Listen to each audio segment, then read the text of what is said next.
आज बिहान एउटा बडो दुःखको समाचारबाट सुरु गर्न चाहन्छु। हिजो साँझ एकजना भाइले खबर दिनुभयो कि काठमाडौँ बाँसबारी चर्चका पास्टर जगत प्रधान प्रभुमा सुत्नुभयो र त्यो सुन्दाखेरि कता कता दुःख लाग्यो र निराश खिन्नता पनि लाग्यो। किनभने जब म जवान थिएँ र काठमाडौँमा भर्खरै सेवा गर्दाखेरि पाको पास्टरहरूमध्ये जगत दाई पनि एउटा व्यक्ति हुन् जसले मलाई प्रत्यक्ष र अप्रत्यक्ष रूपमा उत्साह दिनुभएको थियो र यसरी बाँसबारी चर्च हामीभन्दा 1-1.5 वर्ष त्यस्तै अगाडिबाट सायद केही समय अगाडि सुरु भएको थियो र हामी सँगसँगै काठमाडौँमा एक किसिमले सेवाखाइमा हुर्केका व्यक्ति थियौँ र उहाँले आज संसार छोडेर जानुभएको सुन्दाखेरि कता कता लाग्छ, है बुढेसकालले छोएको हो कि र हाम्रा दिनहरू घट्दैछन् यो संसारमा। र त्यसै कारण मित्र मेरो एउटा भनाइ अथवा विचार सुरुदेखि नै के थियो भनेदेखि ख्रीष्ट येशूमा सेवाकाईमा नलाग्नु लागिहाल्यौँ र अब यस्तो किसिमले सेवा गर्यौँ कि सायद यो मेरो अन्तिम दिन हुन सक्छ।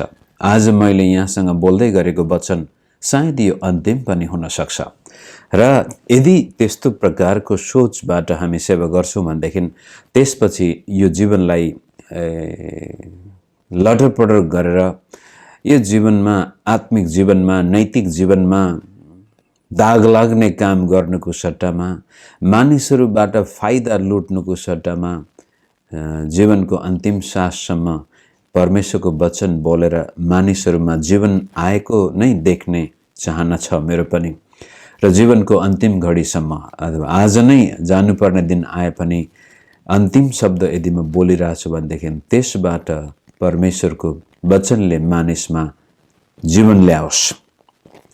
त आज अलिक कसो लागिरहेछ कि नजिकबाट चिनेको प्रभुको सेवक संसारमा हुनुहुन्न र काठमाडौँमा जाँदा अब भेट हुने छैन र त्यसको लागि स्वर्गको राज्यमा नै हामी प्रवेश गर्नुपर्नेछ। जे होस् हामी प्रार्थना गरौँ परमेश्वरले उहाँको परिवारलाई अनुग्रह गर्नु भएको होस् र बाँसबारी चर्चको सेवा फल्दै फुल्दै जान सकेको होस्। त्यति भनिसकेपछि अब हामी आज हाम्रो विषय वस्तुतिर जाउँ। हितोपदेशको किताबलाई हामी दिनमा 1 अध्याय हेर्ने प्रयास गर्नेछौँ। हिजो 2 अध्यायबाट सुरु गर्यौँ र 1 अध्यायबाट सुरु गर्यौँ र आज हामी दोस्रो अध्यायमा पाइला टेक्दैछौँ र मेरो शीर्षक तपाईँले देख्नुभयो होला, ज्ञान या बुद्धि। कतिपटक हितोपदेशमा ज्ञान र बुद्धि इन्टरचेन्जेबल भन्छ अङ्ग्रेजीमा, एक अर्काका पूरक शब्दको रूपमा पनि प्रयोग भएको छ। ज्ञानको ठाउँमा बुद्धि, बुद्धिको ठाउँमा ज्ञान, यसलाई छुट्याउन पनि कहिलेकाहीँ गाह्रो हुन्छ। त्यसै कारण ज्ञान र बुद्धिले मानिसको मूल्य निर्धारण गर्दछ। जसै उदाहरणको लागि तपाईँ र म पास्टर हौँ भनेदेखि, सेवाकाई गर्ने व्यक्ति हौँ भनेदेखि, हो परमेश्वरले त हामी सबै सेवकहरूलाई बोलावट दिनुभएको छ। पास्टरहरू सबै परमेश्वरको आत्माबाट चलाइएका व्यक्ति नै हुन् भन्ने हामी विश्वास गर्दछौँ।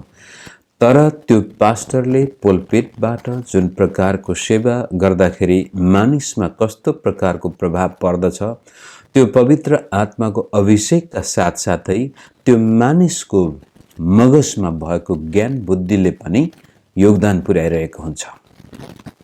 परमेश्वरको आत्माले हामीलाई अभिषेक गर्दाखेरि पनि हामीसँग भएका कुराहरूलाई नै अभिषेक गर्ने हो। अनि पवित्र आत्माको अभिषेक भन्ने बित्तिकै कहिलेकाहीँ के लाग्छ भनेदेखि पवित्र आत्मा पास्टरमा आउनुहुन्छ, त्यसपछि पास्टरको दिमाग निष्क्रिय हुन्छ, खालि पवित्र आत्माले मात्रै बोल्नुहुन्छ, त्यो होइन। अथवा पास्टरको मुखबाट शब्द निस्किने बित्तिकै त्यो शब्दमा एक किसिमको म्याजिकल पावर शक्ति दिनुहुन्छ, त्यो पनि होइन। अभिषेक भनेको नै अलग गरिनु, छुट्याइनु, प्रभुको कामको लागि अलग गरिनु, त्यो हो अभिषेक। त कहिलेकाहीँ हामीले अभिषेक भन्ने बित्तिकै एक किसिमको त्यो म्याजिकल पावर आएको जस्तो, अनि त्यसपछि त्यो पास्टरले छुने बित्तिकै तपाईँ लडेर उफ्रेर चिच्याएर कराएर तपाईँमा ठुलो परिवर्तन, त्यो होइन। अभिषेक भनेको चाहिँ परमेश्वरको कामको लागि छुट्याइनु, अब त्यो अरू कामको लागि प्रयोग हुने होइन भने त्यस्तै किसिमले एउटा पास्टरले आफ्नो मगजमा ज्ञान बुद्धिका कुराहरू हालेको छ, अध्ययन गरेको छ, परिश्रम गरेको छ, मेहनत गरेको छ भने त्यसपछि त्यसको वचन बोल्ने तरिका, बोलेका वचन, यी सबै कुराहरू परमेश्वरको राज्यको लागि छुट्याइएको, मानिसमा जीवन दिनको लागि छुट्याइएको कारण तिनीहरूलाई प्रभुले मानिसको जीवनमा आशिष ल्याउन प्रयोग गर्नुहुन्छ। त त्यस्तो किसिमले ज्ञानको कमी यदि ममा छ, बुद्धिको कमी ममा छ भने बाइबलले भन्छ परमेश्वरसँग माग। किनभनेदेखि ज्ञान अनि बुद्धि नभइकन त्यो बिना सेवकाई सफल हुन सक्दैन। अब सेवकाईको कुरो छोडिदिनुहोस्, मानिलिउँ तपाईँ एउटा सरकारी कार्यालयको पिउनको जागिर तपाईँको छ भने यदि तपाईँ त्यहाँ कार्यरत भएको समयमा काम गर्दा गर्दै पनि यदि त्यो पिउनले आफैलाई ज्ञान अनि बुद्धिमा निर्माण गर्छ भनेदेखि एक दिन उसको पिउनको अवस्था परिवर्तन हुन सक्छ। किनभनेदेखि जब मानिसको जीवनमा ज्ञान अनि बुद्धि प्राप्त हुन्छ त्यो मानिसको मूल्य आफै बढ्छ। कुनै मानिसको मूल्य कम छ भनेदेखि त्यसको डाइरेक्ट करस्पोन्डेन्स के भन्छ, त्यसको सिधै असर उसको ज्ञान बुद्धिसँग राख्दछ। एउटै अफिसमा 8 घण्टा काम गर्ने कसैले 1 लाख तलब पाउँछ भने कसैले 10,000 पाउँछ। किन? उसमा भएको ज्ञान अनि बुद्धि अनि क्षमताले उनीहरूको मूल्य छुट्याइदिएको छ। तपाईँ र मेरो जीवनमा पनि हामीले आत्मिक कुराहरू किन नहोस्, भौतिक कुराहरू किन नहोस्, आर्थिक कुराहरू किन नहोस्, त्यो हामीमा भएको ज्ञान अनि बुद्धिको अनुपातमा हामीले पाइरहेका हुन्छौँ। यदि मानिसले हामीलाई इज्जत गर्छ भनेदेखि पनि हाम्रो ज्ञान बुद्धिको अनुपातमा हुनेछ। यदि आर्थिक कुराहरू तपाईँको हातमा छन् भनेदेखि पनि त्यो हामीमा भएको ज्ञान बुद्धिको अनुपातमा हुनेछ। तपाईँलाई थाहा छ कतिजना धनाढ्य घरमा जन्मेका छोराछोरीहरू सम्पत्ति प्रशस्त थियो उनीहरूको हातमा, जब बाबुआमाहरू मरेर गए, बितेर गए, छोराछोरीले सम्पत्ति खाक बनाइदिन्छ। किनभने ज्ञान बुद्धि छैन भनेदेखि सम्पत्ति पनि रहँदैन हातमा त्यसपछि। त हामीसँग जे छ त्यो किन छ त भनेदेखि हामीमा भएको ज्ञान अनि बुद्धिको अनुपातमा त्यो हुन्छ। त्यसै कारण आज बिहान हितोपदेश 2 अध्यायबाट म यहाँको सामनेमा यो राख्न चाहन्छु कि यदि तपाईँ आफ्नो जीवनमा केही कुरो प्राप्त गर्न चाहनुहुन्छ, चाहे त्यो भौतिक कुरा होस्, आर्थिक कुरा होस्, स्वास्थ्य किन नहोस्, मनको शान्ति किन नहोस्, परिवारको मिलाप र आनन्द किन नहोस्, समाजमा मान सम्मान इज्जत किन नहोस्, के प्राप्त गर्न चाहनुहुन्छ तपाईँ, त्यसको पछाडिपट्टिको मुख्य कुरो चाहिँ ज्ञान या बुद्धि प्राप्त गर्नु पर्ने हुन्छ। त्यो बिना अरू कुराहरू खोज्नु मूर्खता हो। सुलेमान राजाले लेखेको अधिकांश हितोपदेशमा हामी जाँदैछौँ र परमेश्वर स्वयंले सुलेमानलाई भन्यो, ल माग त के चाहन्छस् भन्दाखेरि सुलेमान राजाले भन्छ, प्रभु मलाई बुद्धि दिनुहोस्।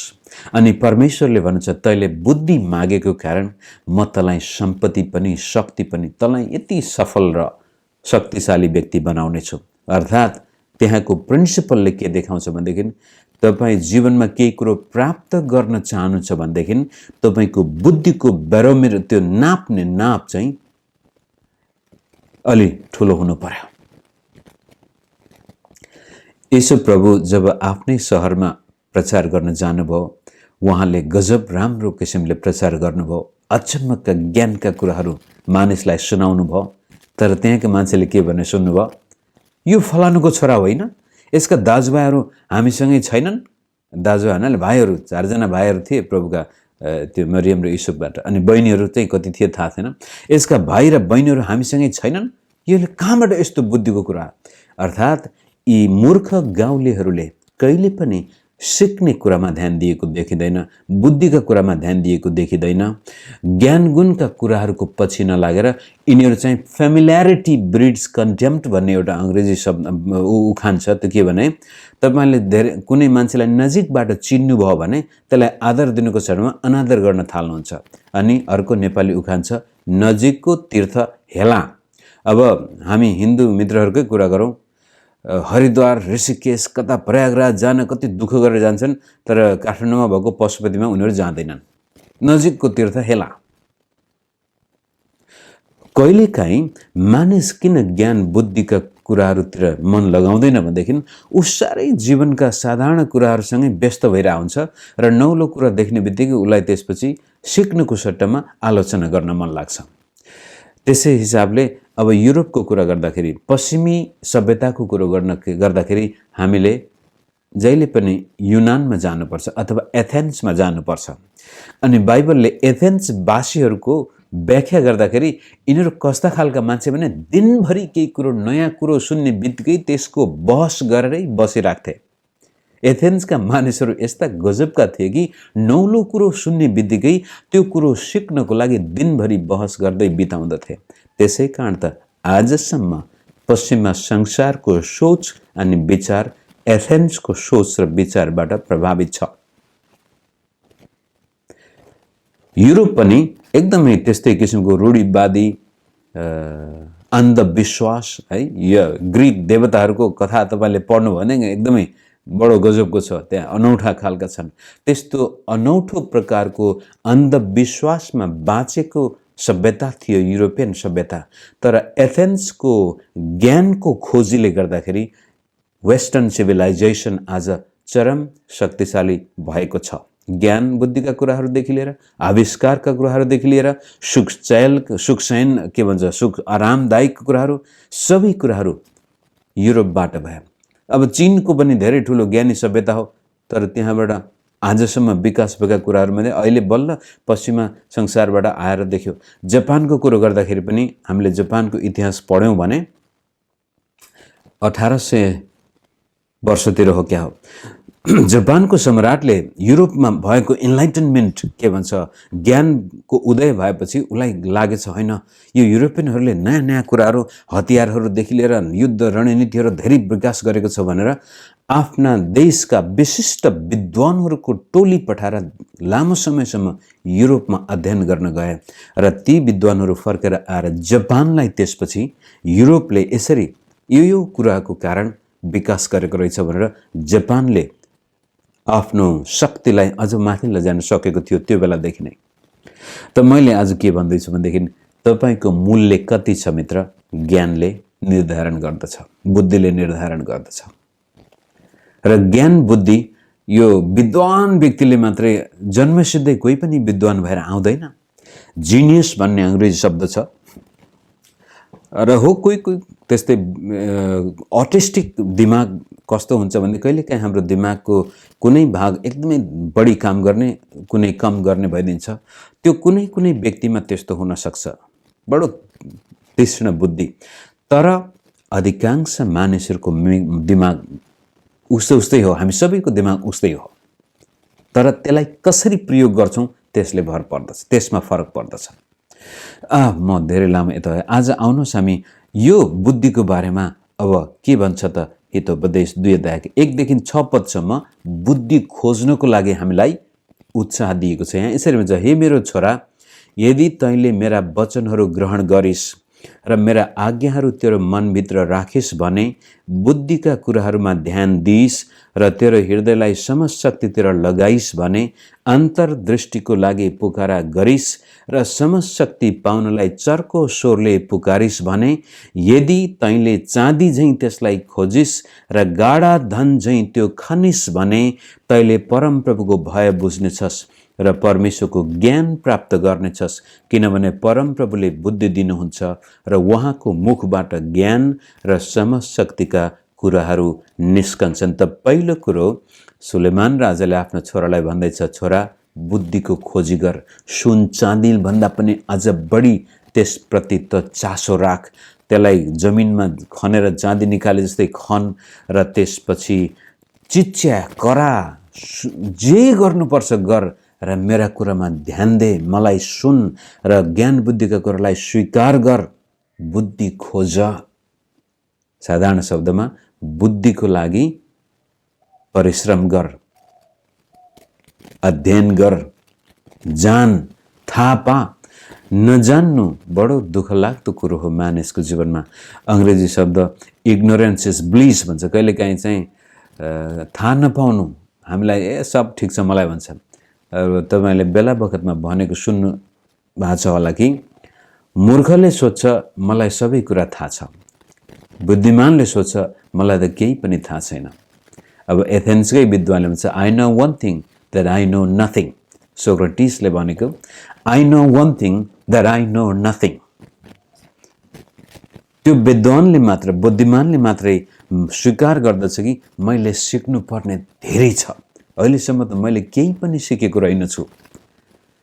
अब क्रिस्चियन जीवनमा पनि त्यो कुरो लागू हुन्छ।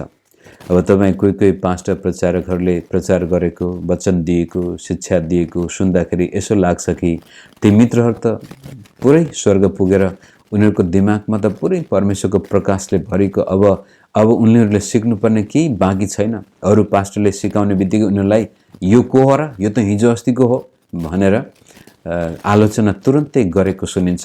र कहिलेकाहीँ कुनै सेमिनारमा भाग लिन गएको थिएँ अनि त्यो सेमिनारमा सिकाउने व्यक्तिले सिकाएको कुरोहरू कता कता उनीहरूलाई चित्त बुझेन अनि त्यो सेमिनारै छोडेर पनि गएका देखाएको छु मैले। फर्केर आएन, त्यस्तोबाट के सिक्ने हामी।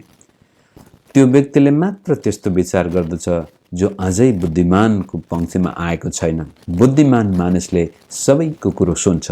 अब नेपालीमा के भन्छन्, अर्थी कसको पनि सुन्नु भनेको छ। अब त्यो हुन त सामन्ती सोचबाट बनाइएका उखानहरू हुन्, तर सिक्ने कुरा कहिल्यै हामी सिद्ध्याउन सक्दैनौँ। त्यसै कारण बुद्धि खोज्नुहोस्। तपाईँ कुन क्षेत्रमा काम गर्दै हुनुहुन्छ त्यो क्षेत्रमा दक्षता हासिल गर्नुहोस् न, तपाईको मूल्य आफै बढेर जान्छ। पास्टर प्रचारक हो, त्यो पोलपिटमा जाँदाखेरि तपाईलाई देख्ने बित्तिकै मानिसहरूमा एक किसिमको उत्साह जागोस्। ओहो, आज त फलानोले वचन दिने रहेछ भनेर मानिसहरूका कान तिखो हुन सकुन्। र त्यसपछि तपाईले वचन दिइसकेपछि मानिसहरूमा एक किसिमको त्यो आरामको सास आओस्। ओहो, आज साँच्चै परमेश्वरले मलाई कति धेरै प्रेम गर्नुभएको रहेछ, मेरो जीवनमा म केही कुरो गर्न सक्छु, म मेरो जीवनमा यस्तो कुरो देख्न सक्छु भनेर मानिसमा जोश अनि उत्साह यदि तपाईँ हालेको देख्न चाहनुहुन्छ भनेदेखि तपाईले आफैलाई निर्माण गर्नुपर्छ बुद्धि, अध्ययन, ज्ञानका कुराहरूमा। सुरुमा म बाइबल स्कुलमा जाने कुरो गर्दाखेरि धेरैले यसो पनि भनेका थिए, 4 वर्षसम्म बाइबल स्कुलमा पढ्नु भन्दा त बरु त्यो बिचमा हामीले सेवा गर्यो भने सुसमाचार सुनाए कति धेरै मानिसहरूले प्रभुलाई विश्वास गर्न सक्थे। मित्र, त्यति बेला मैले उहाँहरूको कुरो सुनेको भए सायद मेरो जीवन कहाँ हुन्थ्यो थाहा भएन। तर त्यो 4 वर्ष होस्, त्यसपछि 3 वर्ष होस्, त्यसपछि 2 वर्ष होस्, त्यसपछि फेरि अर्को 5 वर्ष होस्, यी सबै अध्ययनका क्रममा परमेश्वरको सेवा नै हो त्यो पनि, कि हामी आफैलाई बनाउँदैछौँ, निर्माण गर्दैछौँ, ताकि यो मुखबाट यो आवाज जब मानिसको कानमा पुग्छ त्यो आवाजबाट मानिसमा जीवन आओस् भन्ने हेतुले कुनै न कुनै क्षेत्रमा हामीले आफैलाई बनाउनु पर्ने हुन्छ, निर्माण गर्नुपर्ने हुन्छ, अध्ययन गर्नुपर्ने हुन्छ। अर्को एउटा अंग्रेजी उखान छ, लीडर्स आर रीडर्स। अब त्यसलाई उल्टाएर पनि भन्न सक्नुहुन्छ, रीडर्स आर लीडर्स। अब लीडर्स आर रीडर्स भनेपछि त उनीहरू माथि पुगिसके। कोही व्यक्ति नेतृत्व पंक्तिमा अगाडि गएको छ, जसको प्रभाव ठुलो छ, जसको छत्रछायामा धेरै मानिसहरू रमाउँछन् भनेदेखि किन त भनेदेखि he must be a reader, he must have read many books। त्यसपछि रीडर्स आर लीडर्स भने चाहिँ हुनेवाला अगुवाको कुरो गरेको। आज कोही किताब पढ्दैछ, अध्ययन गर्दैछ भने एक दिन त्यो मानिस नेतृत्व गर्नेछ, त्यो अगुवा बन्नेछ, त्यो ज्ञानी पुरुष र स्त्री बन्नेछ। त हितोपदेशको लेखकले अथवा सुलेमान राजाले आफ्नो छोरालाई अर्थ दिँदै, हे छोरा मेरा कुरोलाई स्वीकार गर, हृदयमा राख, र त्यो के भनेदेखि बुद्धिलाई खोज, सम्पत्तिको पछि नलाग, शक्तिको पछि नलाग, सम्मानको पछि नलाग, बुद्धिको पछि लाग, ज्ञानको पछि लाग। के त सत्य भनौ मित्र। मैले पनि नेपालमा त्यस्तो समयमा सेवाकाई गर्ने मौका पाए जतिखेर नेपाल सत्तावट सतावटको युगबाट सतावटको समयबाट मुक्त भइरहेको थियो, स्वतन्त्रता आएको थियो, प्रजातन्त्र आएको थियो र धेरै पास्टरहरू नयाँ नयाँ सेवा सुरु गर्नको लागि जोस र जाँगरको साथ अगाडि जाँदै थिए। तर ती पास्टर मित्रहरूको धोको मैले देखेँ, अब संगत गरेँ। ती पास्टर मित्रहरूको धोको अथवा खोज चाहिँ स्पोन्सर, त्यो नराम्रो होइन। स्पोन्सर, यदि कसैले मलाई स्पोन्सर गरेको भए म पनि चर्च सुरु गर्थेँ र नभन्दै कुनै विदेशी मित्रहरू मिसनरीसँग लसपस हुने बित्तिकै फ्याट्टै नयाँ चर्च सुरु भइहाल्ने। अनि मैले चर्च, हामीले पनि काठमाडौँमा चर्च सुरु गर्दाखेरि नेपालको वरिष्ठ पास्टर र एउटा मिसनरी आएर मलाई बेसरी गाली गरे, तैँले चाहिँ नयाँ चर्च सुरु गरेछ भने देखिस्, तँलाई कसले सहायता गर्यो, कसको पैसाले त चर्च सुरु गर्दैछस् भनेर ती दाइले गाली गरेको अहिलेसम्म मेरो कानमा। अनि मैले, मेरो श्रीमती 2 जिउको थियो, छोरा जन्मिन आँटेको थियो, मैले त्यो श्रीमतीको शिरमा हात राखेर, दाइ म तपाईँ जस्तो कुहिरेको पछि लागेर सेवाकाईमा आएको व्यक्ति होइन, मलाई लोभ र लालचको होइन, म मेरो श्रीमतीको शिरमाथि हात राखेर, गर्भमा भएको बालकको शिरमाथि हात राखेर भन्न सक्छु, मेरा परमेश्वरले मेरो सबै आवश्यकता पुरा गर्नुहुन्छ र म सेवा गर्ने मानिसको पैसाको लागि होइन। ओ जोस थियो, जाँगर थियो, नभन्नु पर्ने थियो, बुढा मान्छेलाई अलि इज्जत गर्नुपर्ने थियो। त्यतिखेर मेरो पनि गल्ती भयो होला, तर मैले ती दाइलाई बडो स्पष्ट भाषामा त्यही मिसनरीको सामनेमा भनेको थिएँ कि म मेरो श्रीमतीको शिरमाथि हात राखेर भन्न सक्छु कि म कुनै मानिसलाई खुसी पार्न सेवाकाईमा आएको होइन, कसैले मलाई $1 दिएर सेवाकाईमा आएको होइन, जीवित परमेश्वरले मलाई बोलाएको कारण म सेवाकाईमा आएको हुँ। त आज पनि कतिपटक त्यो दुःखको पक्ष के देख्छु भने सेवकहरूमा स्पोन्सर कसरी खोज्ने, कहाँबाट हुन्छ, आर्थिक सहायता कसरी प्राप्त गर्ने, त्यो खोजको कारण धेरै पास्टरहरू दुखी छन्। किनभनेदेखि रुपियाँ पैसा खोज्यो भने पाइन्छ, केही समयको लागि पाइन्छ, सधैँभरि टिक्दैन मित्रहरू। रुपियाँ पैसा पायो रे प्रशस्तै जग्गा जमिन 3-4 ठाउँमा घर किन्नुभयो भने पनि वास्तवमा जुन उद्देश्यको लागि तपाईँ सेवाकाई गर्दै हुनुहुन्थ्यो त्यो गलत भएको कारण त्यो सेवाबाट मानिसको जीवनमा आशिष आउँदैन। हो, तपाईँले त आफ्नो घर बनाउनु भयो, गाडी लाग्यो होला, म त सफल भयो भने, तर त्यो सेवा होइन, त्यो त ठगाहा एउटा प्रवृत्ति हो। अब त्यो त भ्रष्टाचार गर्ने सरकारी कर्मचारीले पनि कति ठुल्ठुला घर बनाएछन्, तपाईँ र उसमा केही भिन्नता भएन। किनभने बुद्धिको पछि लाग्नुको सट्टामा, ज्ञानको पछि लाग्नुको सट्टामा तपाईँ रुपियाँ पैसा सम्पत्ति प्रपर्टीको पछि लाग्नुभएको कारण तपाईँको जीवनबाट जुन प्रकारको सेवा प्रभुले गर्न सक्नुहुन्थ्यो त्यसबाट वञ्चित हुनुभयो।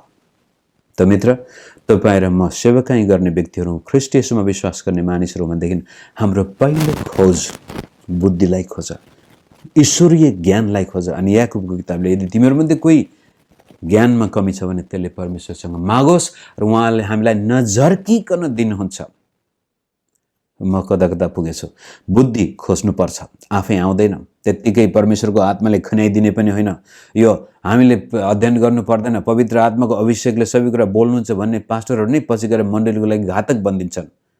हामीले कतिपय यस्ता उदाहरण देखाएका छौँ, अन्य भाषा, अगमबाणी, चमत्कारका पछि लागे, पछि गएर त्यही व्यक्ति मण्डलीको लागि लाज र शरमको कुरो बनिदिन्छ संसारका मित्रको सामनेमा।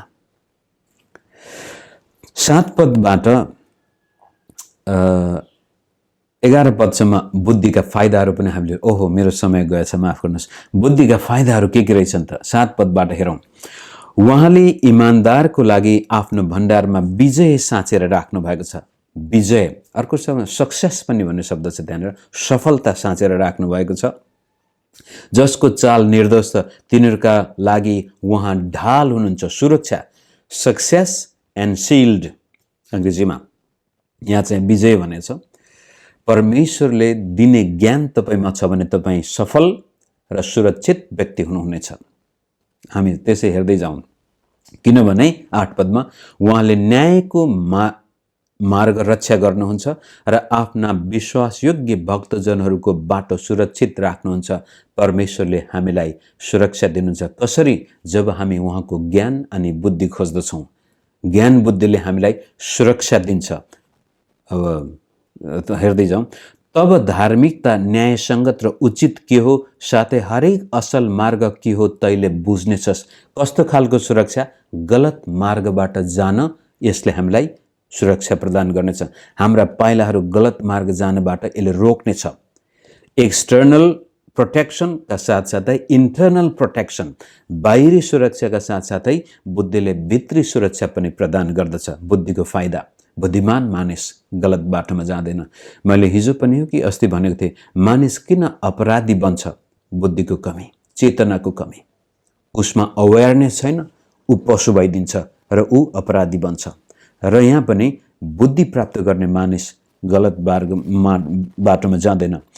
10 पद, किनभने बुद्धिले तेरो हृदयमा प्रवेश गर्नेछ र ज्ञान चाहिँ तेरो प्राणको लागि आनन्ददायक हुनेछ। दोस्रो कुरो, जब तपाईको चेतना खुल्छ, ज्ञान बुद्धिका कुराहरू तपाईमा प्रवेश गर्दछन् भनेदेखि तपाईको अन्तस्करणमा बडो आनन्दित र खुसी हुनुहुन्छ। तर जो व्यक्ति सम्पत्तिको पछि लागेको छ त्यो कहिल्यै खुसी हुँदैन। आज उसले एक घर बनायो भने उसको छिमेकीले 2टा बनाइसकेको छ भने उसलाई पनि दोस्रो बनाउन मन लाग्छ।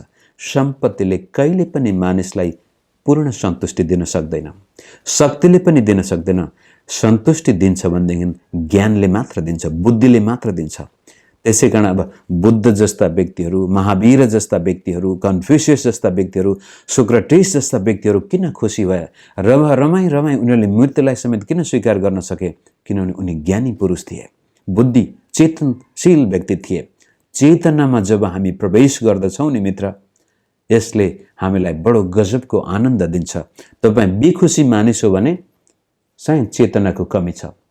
तपाईँ कहिल्यै खुसी हुन सक्नु भएको छैन, सन्तुष्ट जीवन बिताउन सक्नु भएको छैन भने ज्ञानको कमी, बुद्धिको कमी। विवेकले तमाथि हेरचाह गर्नेछ, समझशक्तिले तेरो रक्षा गर्नेछ। त मैले सुरुमै भने बुद्धिको फाइदा के रहेछ? यसले सुरक्षा दिन्छ। कहाँबाट सुरक्षा? बाहिरबाट हुने आक्रमणबाट पनि सुरक्षा दिन्छ, भित्रबाट गलत मार्गमा विवेकहीन जीवन बिताउनु पनि यसले सुरक्षा दिन्छ र हाम्रो हृदयमा आनन्द यसले ल्याउँदछ।